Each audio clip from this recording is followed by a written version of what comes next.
Estamos de volta com o Pauta Especial aqui pela sua TV Educativa Canal 3 e voltamos a conversar sobre o Plano Juventude Viva, um plano do governo federal, mas que reúne os entes da federação, estados, municípios.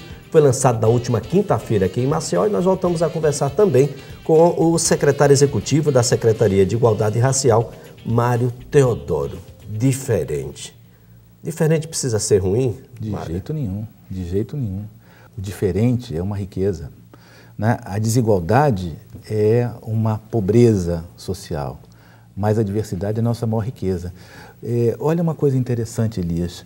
Talvez o país que tenha, o cidadão que tem que tomar mais cuidado com o seu passaporte no exterior seja o brasileiro. Porque qualquer pessoa no mundo pode se passar por brasileiro.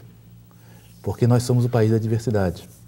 E a diversidade é o nosso maior tesouro. Agora, quando essa diversidade se traduz em desigualdade, aí é um problema. E é esse problema que nós temos que enfrentar. O problema da desigualdade por conta do racismo, do preconceito, né? Que em última análise é o que alimenta toda essa questão da violência contra os jovens. Então, nosso trabalho aqui, da Secretaria de Promoção da Igualdade Racial, juntamente com a Secretaria Nacional de Juventude, é de fazer com que esses jovens negros que hoje sofrem por conta dessa desigualdade de tratamento, possam se locupletar com a diversidade que existe e do que eles fazem parte, desse conjunto diverso que eles fazem parte. Isso, em determinado momento, permeia a cultura como um todo.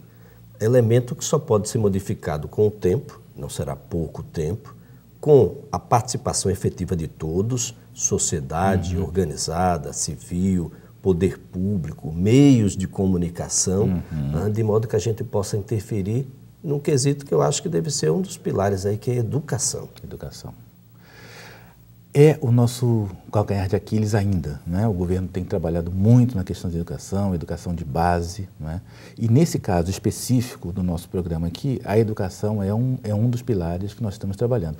Não só a educação formal, do ponto de vista da educação do jovem no sistema educacional, que é importantíssimo, mas também educação no sentido de dar acesso à cultura, né? Dar acesso ao esporte, dar acesso a uma formação cidadã. A formação cidadã do jovem passa pela educação formal, pelo acesso à cultura, pelo acesso ao esporte, pelo acesso aos serviços, pelo acesso a um Estado que ele não tenha medo de acessar esse Estado, pelo acesso a uma polícia que ele possa recorrer na hora que ele precisa e não ter medo de recorrer a essa polícia. Então, tudo isso faz parte de uma cultura que está sendo modificada para o Brasil como um todo, e esse programa é um dos programas que me parece que podem ajudar bastante nisso, muito nisso. Pois é, os números me preocupam bastante. Das 132 cidades aí investigadas, em termos de números, da violência, nós temos quatro, alagoanas. Maceió, na segunda colocação, nós temos Arapiraca, temos Marechal Deodoro e nem a terra de Zumbi dos Palmares escapou. União dos Palmares está inserida, Exatamente. Mesmo com cada vez mais o IBGE constatando de que as pessoas estão se autoafirmando negras. Sim. De onde vem tanta intolerância, então? Essa intolerância, ela está enraigada no racismo, né? O Brasil viveu um período escravista de mais de 300 anos. Se nós fôssemos colocar a história do Brasil numa semana, de segunda a sexta seria período de escravidão. Só os últimos 2 dias, no tamanho da nossa história, é que nós temos um país sem escravidão. Então, isso deixou uma raiz muito forte, né? Cultural, uma raiz negativa com relação à escravidão, com a própria relação com o trabalho, como o trabalho associado à coisa do escravo, o trabalho associado à coisa da obrigação. Não é? Quando o trabalho, na verdade, é uma coisa para libertar a pessoa. Então, tudo isso ainda existe de uma forma muito arraigada no pensamento e na cultura brasileira. E é isso que nós temos trabalhado, não só com esse plano, nós temos outras atividades, tem plano de ação afirmativa, outros planos que nós temos trabalhado, mas esse principalmente, nesse caso aqui, nós temos esse componente do eixo, que é a mudança dessa cultura, mudança dessa percepção negativa, tem que ser mudada, a gente tem que olhar as pessoas como iguais, como cidadãos, em toda a sua diversidade, como eu falei antes. Pois é, muito se discute as cotas, né? Sim. As cotas se faz necessária porque a gente não consegue conviver bem com o diferente. Né? É verdade. E viva as cotas, então, para que a gente melhore a educação pública e a educação pública não seja coisa de pobre, de negro, de excluído. A educação pública, inclusive, tanto não é que as pessoas procuram as federais. Claro, Então, claro. por que lá na base a gente não consegue melhorar? Nós já tivemos uma boa educação pública alguns anos atrás, mas infelizmente foi no momento em que a educação pública não era ainda universalizada, né? No começo do século XX, as escolas públicas ainda eram vistas como a referência, né? Assim como o professor da escola pública era visto como uma figura respeitável, nas cidades pequenas era o professor, o gerente do banco, o padre, né? E hoje em dia isso está muito desvalorizado, a gente vai ter que valorizar isso. Até o padre está sendo contestado. Até o padre. Até o padre. A coisa não tem sido. Contesta-se muito e discute-se muito sobre a qualidade desse negro que vai entrar na universidade. Sim. Se ele poderia levar um curso de medicina à frente, os cursos que exigem um pouco mais dele. Isso é outra forma de preconceito? Sem dúvida, porque, veja só, ninguém vai entrar na universidade sem que a meritocracia esteja garantida. O que é meritocracia? É a nota mínima, né? Nós não estamos fazendo cota para quem vai ter menos que a nota mínima. A nota mínima é aquilo que sempre houve e que mostra que a pessoa tem o mínimo possível para entrar na universidade. O que nós estamos fazendo é, em vez de ordenar do primeiro ao 10º para entrar nas vagas, é pegar todo o grupo que conseguiu a meritocracia, garantiu a meritocracia, tirando a nota mínima, e desses nós vamos pensar o que nós achamos que é melhor para um país diverso. O que é melhor para um país diverso? Ter uma elite intelectual e profissional sempre com a mesmo biotipo, ou ter uma elite com o mesmo biotipo de toda a população, com a mesma diversidade de toda a população? E a cota vem fazer isso.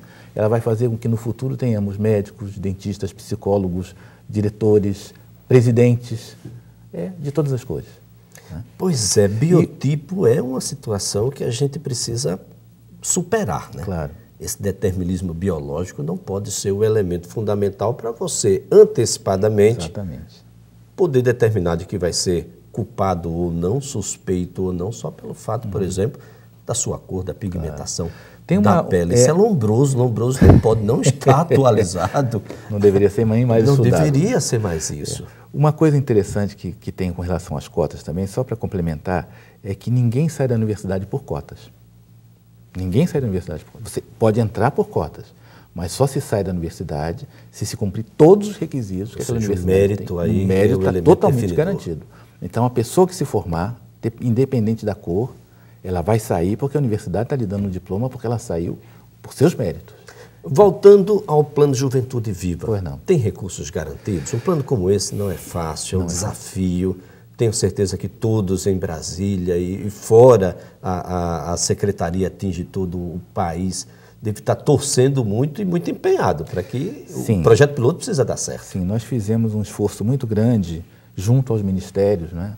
Nós estamos trabalhando com cerca de 10 ministérios, cada um trazendo a sua contribuição para o plano, e nós fizemos um esforço muito grande agora nesse período de montagem do orçamento para que os ministérios destinassem recursos especificamente para o plano e mais especificamente ainda para o estado de Alagoas. Então, nesse caso, nós já temos, para esse momento do plano em Alagoas, nós já temos garantido cerca de 85 milhões de reais, sendo que 65 milhões aproximadamente são recursos novos, né? Recursos que vêm já a mais, um plus a mais, especificamente para o programa. E os outros 20 são recursos que já estavam alocados em programas aqui e que são programas que vão se adaptar ao programa Juventude Viva. Inicialmente nessas 4 cidades que eu citei, Maceió, Arapiraca, Marechal Deodoro e União dos Palmares. Sim. Agora, veja só, o programa ele vai se concentrar nessa cidade nesse primeiro momento, né? Logicamente que nós vamos ter um sistema de acompanhamento e monitoramento que vai dizer se em algum outro lugar poderia entrar o programa ou não, mas a ideia é que essas são as cidades que compõem as 132 que têm o maior problema de violência em todo o Brasil. Em todo o Brasil. Exatamente. Como é que vai ser a aplicação desses recursos? Nós vamos ter, tem áreas que já foram mapeadas, sim, já foram devidamente analisadas e passam a receber dentro dessas cidades ou a cidade inteira passa? Não. Nós estamos, os recursos vão ser aplicados nas localidades, nas comunidades onde o problema do homicídio é mais incidente, né? Então, desse ponto de vista, nós estamos mapeando aqui em Maceió e nas outras 3 cidades, Arapiraca, Marechal Deodoro e União dos Palmares, as áreas mais carentes, onde esses equipamentos, esses serviços vão ser localizados, vão ser plotados para que a comunidade tenha diretamente acesso, imediatamente acesso a todos esses serviços.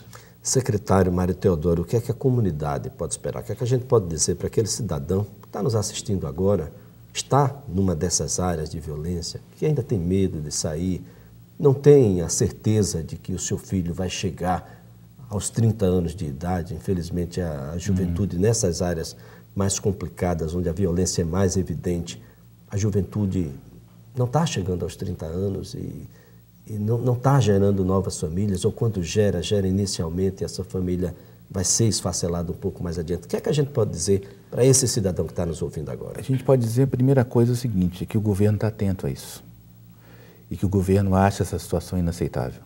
E quando eu falo governo, eu não estou falando apenas do governo federal, mas nós temos convicção de que o governo estadual e os governos municipais entenderam a gravidade do problema, entenderam o momento importante e entenderam a mensagem de que o país que quer ser um país desenvolvido, um país, como se diz, de primeiro mundo, não pode conviver com taxas de homicídio, não pode conviver com as mortes simbólicas e as mortes efetivas da forma como está acontecendo. Então, isso virou um objeto de políticas públicas, de várias políticas públicas. Nós vamos, de fato, enfrentar esse problema e nós esperamos, com a ajuda desse cidadão e da comunidade como um todo, que a gente possa reverter esse quadro. A ajuda do cidadão, fundamental. Fundamental. A sociedade civil, a comunidade vai ter que estar junto conosco, porque é um problema do país que vai ter que ser solucionado com a ação do governo e com o envolvimento da sociedade. Secretário, muito obrigado. Parabéns pelo programa. O nosso desejo de sucesso. O sucesso do programa é o sucesso da própria sociedade, significam vidas serão salvas. Muito obrigado, Elias. Obrigado a vocês. Olha, o Pauta Especial estará de volta na próxima segunda-feira e, é claro, eu conto com você.